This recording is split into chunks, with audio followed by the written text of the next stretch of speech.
একটা তীর বদলে দিয়েছিল একটি রাজবংশের ভাগ্যকে। একটি মাত্র ভুল লিখে দিয়েছিল এক মহারাজার সর্বনাশকে। একটি 18 বছরের যুবক নিজের মা বাবাকে কাঁধে তুলে স্বর্গ দেখাতে চেয়েছিল, কিন্তু সেই যুবকের মৃত্যুই লিখে দিয়েছিল রাজা দশরথের ভাগ্যের ইতিহাস। পিতৃভক্তির শক্তি কতটা ভয়ঙ্কর হতে পারে এই কাহিনী না শুনলে তা বোঝা একেবারে অসম্ভব। মৃত্যুর আগে ছেলেটি কাঁপতে কাঁপতে বলেছিল, হে রাজন, আমার অন্ধ মা বাবা তৃষ্ণায় অপেক্ষা করছেন, দয়া করে এই জলটুকু তাদের কাছে পৌঁছে দিন। এই কথাগুলো বলে সে মৃত্যুবরণ করল, কিন্তু সবচেয়ে বেদনাদায়ক অধ্যায় তখনও বাকি ছিল। বন্ধুরা, এটাই সেই শ্রবণ কুমারের কাহিনী, যিনি পৃথিবীর ইতিহাসে পরিচিত এক আজ্ঞাবহ পুত্র হিসেবে। তার মা বাবা ছিলেন দুজনেই অন্ধ, কিন্তু তাদের একটা ইচ্ছা ছিল একবার তীর্থ দর্শন করা। শ্রবণের কাছে অর্থ ছিল না, কিন্তু ছিল এক অটল সংকল্প। সে কাঠ দিয়ে একটি কাঁধের বাঁক বানালো, এক পাশে মাকে বসালো আর অন্য পাশে তার বাবাকে। সেই ভারী বোঝা কাঁধে তুলে মাইলের পর মাইল পায়ে হেঁটে যাত্রা শুরু করলো। পায়ে ফোসকা পড়ে গেছিল, রক্ত বেরোচ্ছিল, তবুও তার মুখে ছিল এক স্বর্গীয় হাসি, কারণ তার একটাই লক্ষ্য, মা বাবার স্বপ্ন পূরণ করা। একদিন তারা অযোধ্যার জঙ্গল পার হচ্ছিল, ঠিক তখনই তার মা বাবার তৃষ্ণা পেয়ে গেল।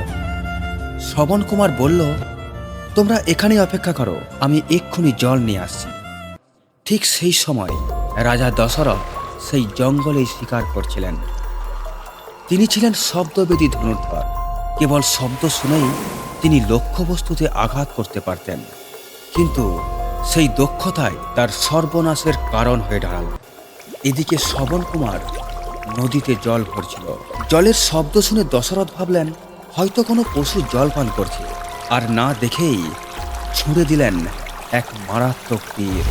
সেই তীর শ্রবণ কুমারের বুক ছিন্ন ভিন্ন করে দিল। দশরথ দৌড়ে এসে দেখলেন একজন 18 বছরের যুবক রক্তাক্ত অবস্থায় মৃত্যু যন্ত্রণায় ছটফট করছে। সেই মুহূর্তে একজন রাজা নিজের চোখে নিজেই অপরাধ হয়ে গেল। দশরথ কাঁপতে কাঁপতে বারবার ক্ষমা চাইছিল। তিনি বললেন, তুমি তুমি সুস্থ হয়ে উঠবে, আমি আমি তোমাকে অযোধ্যার সেরা বৈদ্যের কাছে নিয়ে যাব। কিন্তু শ্রবণ জানিয়ে দিল তার কাছে সময় খুবই কম। আর শেষ শক্তি দিয়ে শ্রবণ বলল, হে রাজন, আমার অন্ধ মা বাবা তৃষ্ণার্ত হয়ে অপেক্ষা করছেন, দয়া করে এই জলটুকু তাদের কাছে পৌঁছে দিন। এই কথাগুলো বলেই সে মৃত্যুবরণ করল। এরপর দশরথ কাঁপতে কাঁপতে তার অন্ধ মা বাবার কাছে পৌঁছালেন, কিন্তু জল নয়, তিনি সঙ্গে নিয়ে গিয়েছিলেন তাদের সন্তানের মৃতদেহকে। যে কণ্ঠের শব্দ শুনে তাদের সন্তানকে চিনতে পারত, আজ সেই কণ্ঠ চিরকালের জন্য স্তব্ধ হয়ে গেছিল। দশরথ সেই ভয়ঙ্কর সত্যটা তাদের সামনে প্রকাশ করলেন। পৃথিবী যেন থমকে গিয়েছিল। তার অন্ধ মা বাবা বুক ফাটা কান্না ভেঙে পড়েছিলেন। তাদের সেই কান্না গাছপালা, পশু পাখি, এমনকি প্রকৃতিকেও কাঁদিয়ে তুলেছিল। কাঁদতে কাঁদতে তারা ধীরে ধীরে মৃত্যুর দিকে ঢলে পড়ছিল।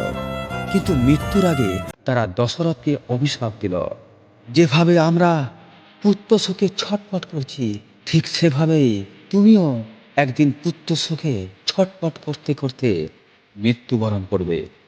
এভাবেই দুটি ভাঙা হৃদয় চিরনিদ্রায় চলে গেল। সময় নিজের মতোই এগিয়ে চলল। একদিন অযোধ্যা জুড়ে আনন্দের উৎসব শুরু হলো। এক এক করে দশরথের 4জন পুত্রের জন্ম হলো।